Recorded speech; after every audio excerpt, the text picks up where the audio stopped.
ಎಲ್ರಿಗೂ ನಮಸ್ಕಾರ. ನಾನೇ ಹೋಗ್ತಾ ಇರೋದು ಹೊಸಕೋಟೆ ಕಾಟೇರಮ್ಮ ಅಮ್ಮನವರ ಶಕ್ತಿಪೀಠಕ್ಕೆ. ಈ ತಾಯಿನ ನಂಬ್ಕೊಂಡು ಸನ್ನಿಧಿಗೆ ಬಂದ್ರೆ ನಮ್ದವ್ರನ್ನ ಕೈ ಬಿಡೋದಿಲ್ಲ ಅನ್ನೋದೇ ಇಲ್ಲಿಗೆ ಬರೋ ಭಕ್ತಾದಿಗಳ ನಂಬಿಕೆ.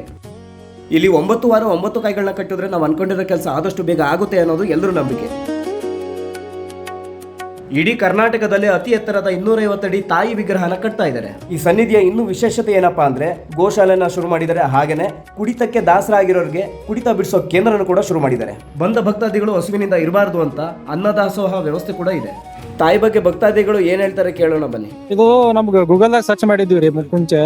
ದೇವಸ್ಥಾನಕ್ಕೆ ಬಂದ್ಮೇಲೆ ಗೊತ್ತಾಗಿರುತ್ತೆ ದೇವಿದ ಎಷ್ಟು ಬಾಡ ಎಷ್ಟು ಐತೆ ಅಂತ ಹೇಳಿ. ಸರ್ ಇದನ್ನೆಲ್ಲ ನೋಡಿದ್ರೆ ಇವಾಗ ಈಗಿನ ಜನರೇಷನ್ ನೋಡಿದ್ರೆ ಎಷ್ಟು ಭಕ್ತಿ ಭಾವ ಇರ್ತದ ಇಲ್ಲೋ ಅಂತ ನಮ್ಗೆಲ್ಲ ಇದನ್ನಾಗತ್ತೆ. ಬಟ್ ಇಲ್ಲಿ ಬಂದ ತಕ್ಷಣ ಇಷ್ಟೊಂದು ಇದನ್ನ ಕಾಯೆಲ್ಲ ಕಟ್ಟಿರೋದು ನೋಡಿ, ಜನರನ್ನ ನೋಡಿ, ಸೊ ಇನ್ನೂ ಜನರ ಕಡೆ ಭಕ್ತಿ ಭಾವನೆ ಎಲ್ಲ ಇದೆ. ಬಟ್ ತೋರ್ಸ್ಕೊಳ್ಳಲ್ಲ ಜನ. ಹೊರಗಡೆ ಹೋದ್ಮೇಲೆ ಜನರ ತರ ಬೇರೆ ತರ ಇರ್ತಾರೆ. ಬಟ್ ಎಲ್ಲರೂ ಬಂದು ಟೆಂಪಲ್ಗೆ ಇದನ್ನ ಮಾಡ್ತಾರೆ. ಬಟ್ ಹೊರಗಡೆ ಹೋದಾಗೂ ಸ್ವಲ್ಪ ಇದೇ ಭಕ್ತಿ ಭಾವನೆ ಇರ್ಲಿ ಅಂತ ಇದನ್ನ ಮಾಡ್ತೀವಿ.